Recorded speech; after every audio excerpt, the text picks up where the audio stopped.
औज़ुबिल्लाहिमिनश्शैतानिर्रजीम बिस्मिल्लाहिर्रहमानिर्रहीम। आज हमने पढ़ना है बेटा हमारा ये माइक्रोबायोलॉजी की बुक है LHV पार्ट फर्स्ट की। ये ज़ीरो बुक के नाम से है। पहले इसमें एनाटॉमी फिजियोलॉजी था, फिर इसके अंदर मैट्रिया मेडिका यानी अद्वियात का इल्म आया, और अब इसका पार्ट चल रहा है माइक्रोबायोलॉजी, ऐसे जानदार जो आम आँख से नज़र नहीं आते, जिनको देखने के लिए माइक्रोस्कोप की ज़रूरत होती है और वो मुख्तलिफ़ बीमारियाँ फैलाते हैं। तो ये चल रहा है, हमारे पिछले 8 से 10 लेक्चर हो गए हैं इस पर।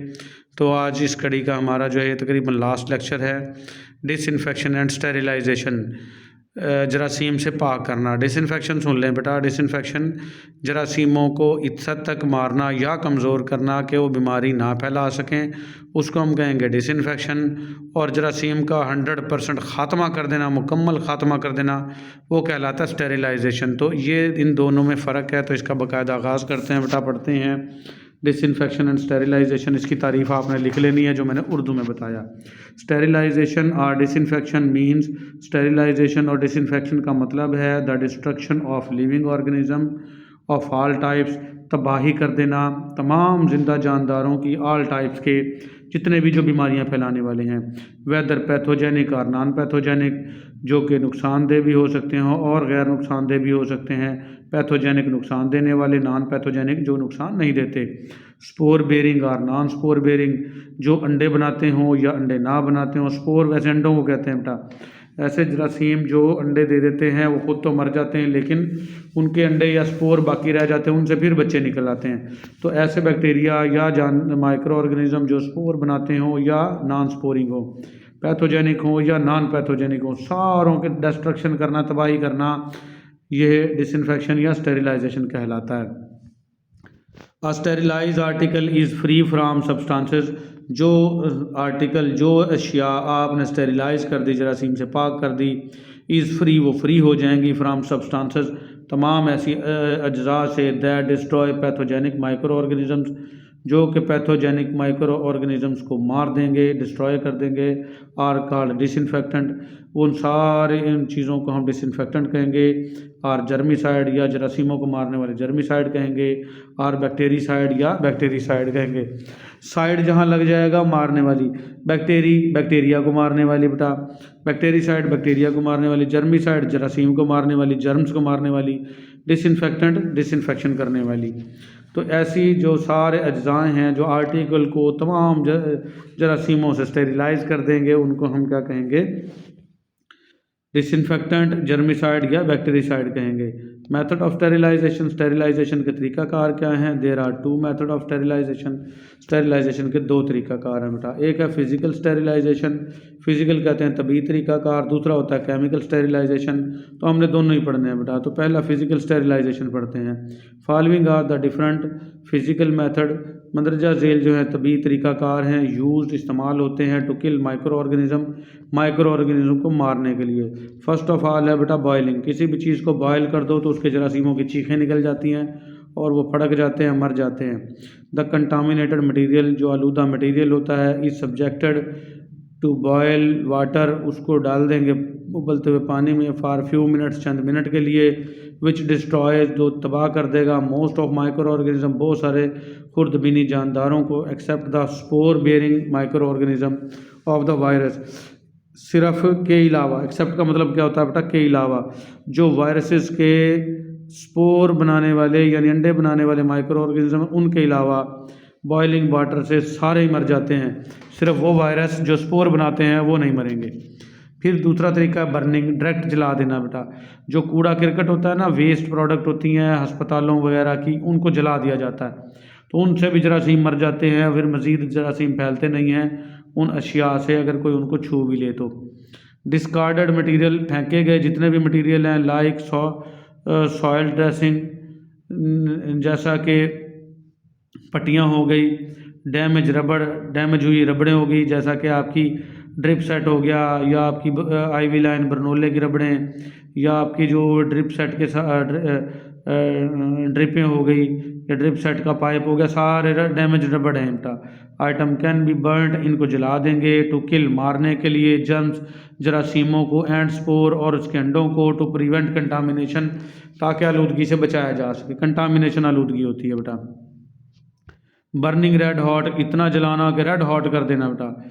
नीडल्स, जो सुइयाँ होती हैं जो जिनसे आप इंजेक्शन लगाते हैं, can be directly put in the naked flame, इनको डायरेक्टली नंगी आग के पास ले जाते हैं ऑफ सेपरेट लैंप की, आर बर्न्स एट बर्नर, या इनको चूल्हे में जलाएंगे till they are red hot, जब तक ये बिल्कुल लाल गर्म ना हो जाए, फॉर स्टेरिलाइजेशन पर्पस, स्टेरिलाइजेशन के लिए।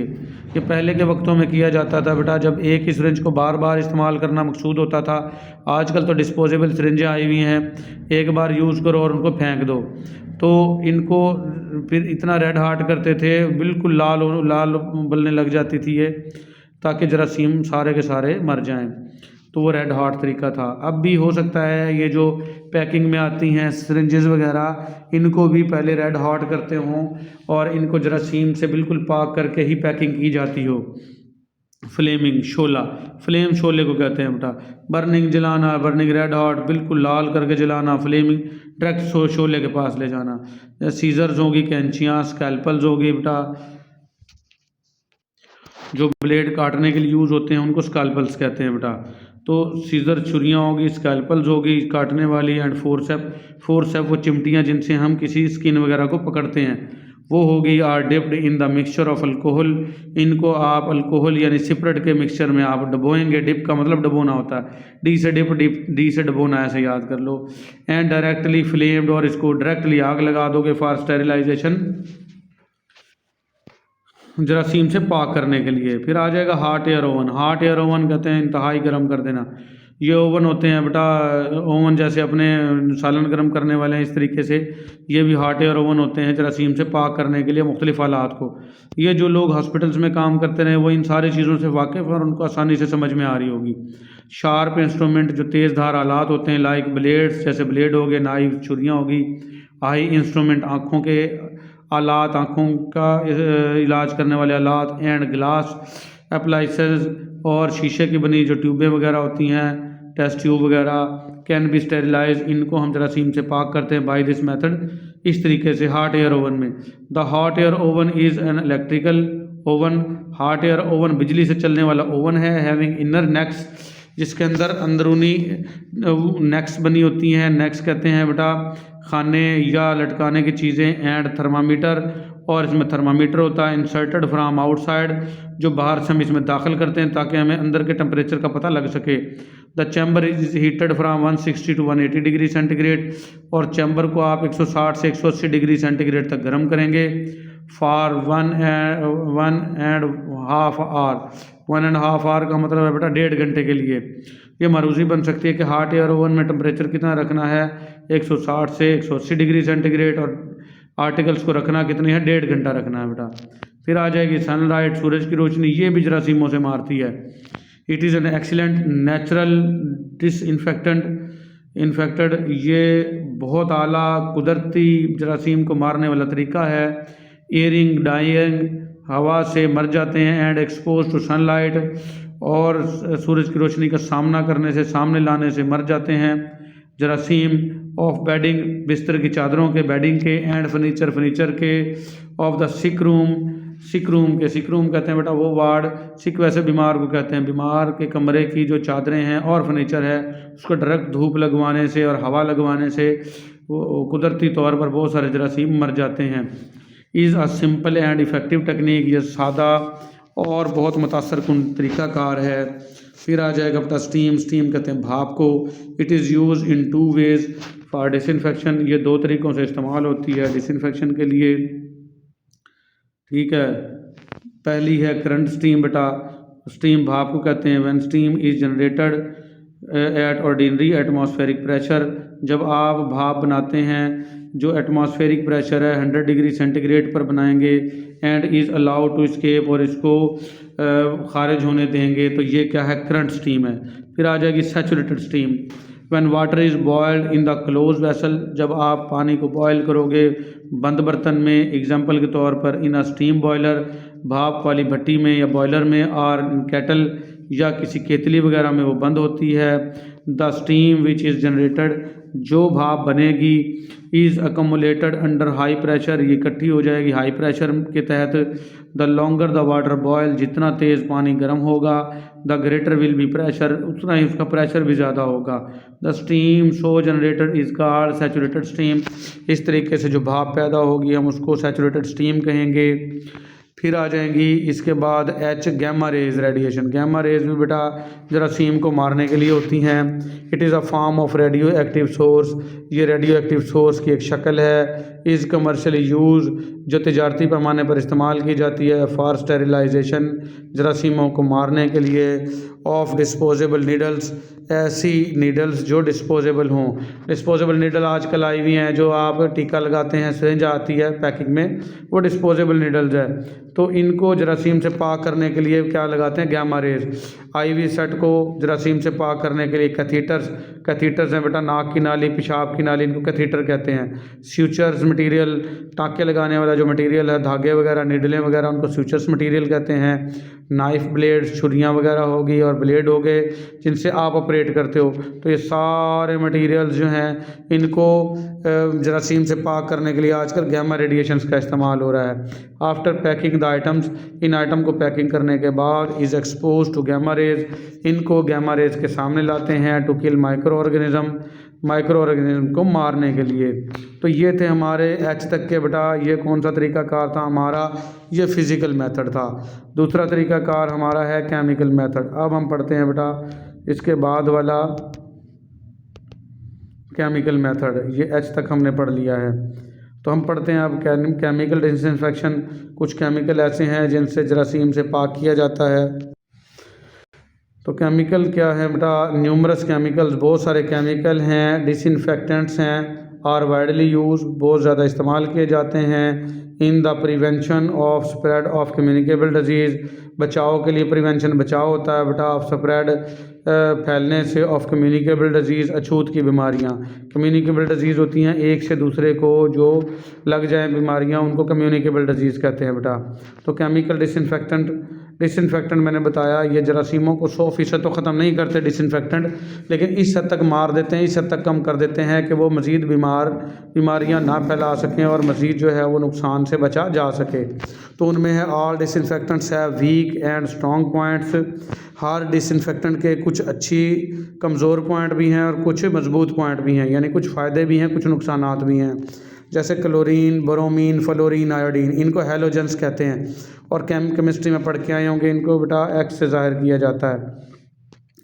तो ये हैलोजन ग्रुप है, use for cleaning and disinfecting skin, ये स्किन को, जल्द को साफ़ करने के लिए और स्किन को इन्फेक्शन से बचाने के लिए ये लगाए जाते हैं। जैसे आयोडीन है, पायोडीन, आपने देखा होगा ये पायोडीन सोल्यूशन जो है ये असल में आयोडीन होती है। तो ये जल्द पे लगाते हैं ज़ख़म पे, तो इनसे जरासीम जो है वो मर जाते हैं। फिर आ जाएगा फिनोल, ये कार्बोलिक एसिड है। इट इज़ स्ट्रॉन्ग डिसइंफेक्टेंट, ये बहुत ज़्यादा स्ट्रॉन्ग डिसइंफेक्टेंट है। It is very dangerous for house hold purpose, ये हाउस होल्ड पर्पज़ जो घर की चीज़ें उनके लिए ख़तरनाक है। ये इसको आप जो फिनोल वगैरह है इसको फ़र्श के ऊपर डालते हैं, फ़र्श के ऊपर वो जो पोछा मारते हैं ना अस्पतालों में, वो फ़िनोल होता है। फिर फिनोल और फिनाइल ये मिलते जुलते से अल्फाज हैं, लेकिन ये हैं चीज़ें अलग। It is use for floor, ये भी फ़र्श के लिए यूज़ होता है। सॉइल्ड फर्नीचर के लिए इस्तेमाल होता है। लिबार्ट्री के लिए, लैट्रिनों के लिए, एंड यूरिनल्स, और पेशाब के जो अंग्रेज़ों के ना यूरिनल्स अलग बने होते हैं जहाँ पे पिशी की जाती है, वो खड़े होकर पिशी करते हैं। तो ऐसी चीज़ों को साफ़ करने के लिए ये फिनाइल यूज़ होता है। फिर आ जाएगा लाइसोल, ये सारे केमिकल हैं, केमिकल स्टेरिलाइजेशन हो रही है बेटा। It is use in pure form, ये लाइसोल इंतहाई खालिस हालत में इस्तेमाल करते हैं। By dipping instruments in tray के अंदर जो भी आलात होंगे, आलात जराही जिनसे ऑपरेट किया जाता है, सर्जिकल इंस्ट्रूमेंट कहेंगे, उनको डिप करते हैं इसमें लाइसोल में। फिर आ जाएगा जंक्शन वायलेट, ये भी एक केमिकल है बेटा, effective against streptococcal and staphylococcal group, ये बैक्टीरिया की किस्में हैं। स्ट्रेप्टोकोक्साई जो चेन की सूरत में गोल बैक्टीरिया, और स्टेफिलोकोक्साई जो अंगूर के गुच्छे की शक्ल में गोल बैक्टीरिया होते हैं, उनके लिए ये जेंसन वायलेट काफ़ी कारआमद है। फिर आ जाएगा फॉर्मलिन 40%, इसको फॉर्मल्डिहाइड भी कहते हैं। It is use in as spray for books, जो किताबें वगैरह हैं उनको स्प्रे करने के लिए, क्योंकि किताबें लिटरेचर वगैरह भी जो चीज़ें हैं या लेदर आर्टिकल्स या चमड़े की चीज़ें, वॉल्स ऑफ रूम्स या कमरे की दीवारें हैं वगैरह वगैरह, उनके ऊपर स्प्रे करने के लिए यूज़ करते हैं। फिर आ जाएगा डेटोल, ये भी केमिकल है। It is applied over skin, ये भी जल्द के ऊपर अप्लाई करते हैं, एंड हैंड्स और हाथों के ऊपर, and use before surgical operation, और सर्जिकल ऑपरेशन से पहले हाथ वगैरह धोते हैं इससे। फिर आ जाएगा Savlon chemical, it is use for washing hospital equipments, ये इस्तेमाल होता है अस्पताल के जो आलात हैं उनको धोने के लिए। लिनन, जो कपड़े वगैरह हैं जो डॉक्टर पहनते हैं, ओवरऑल वगैरह, या वो कपड़े जिनके अंदर आप आलात वगैरह इंस्ट्रूमेंट लपेटते हो, वो लिनन है। या मास्क वगैरह हो गया, सर की टोपियाँ, उनको धोने के लिए यूज़ होता है मास्कों को धोने के लिए यूज़ होता है, टॉवल्स और तौलियों को धोने के लिए यूज़ होता है सेवलोन वगैरह वगैरह। फिर आ जाएगा हाइड्रोजन पेरोक्साइड सोल्यूशन बेटा, it is use for irrigation of wards को धोने के लिए पानी के साथ ये हाइड्रोजन पेरोक्साइड सोल्यूशन इस्तेमाल होता है। एंड क्लिनिक सेप्टिक वाउंड, और ऐसा ज़ख़म जो जरासीमों से ख़राब हो चुका उसको सेप्टिक वाउंड कहते हैं, उसको धोने के लिए यूज़ होता है। एंड माउथ और मुंह के अंदर गरारे करने के लिए भी हाइड्रोजन पेरोक्साइड का इस्तेमाल किया जाता है। तो ये थे हमारे बेटा स्टेरिलाइजेशन के दो तरीके, एक फ़िज़िकल मेथड और दूसरा केमिकल, ये सारे केमिकल थे। आज के लिए हमारा इतना ही। जो इम्यूनिटी का लेक्चर है, इम्यूनिटी का चैप्टर है, वो हम पढ़ेंगे अगले लेक्चर में बेटा। आज के लिए इतना ही, मिलेंगे अगले लेक्चर में। अल्लाह हाफिज़।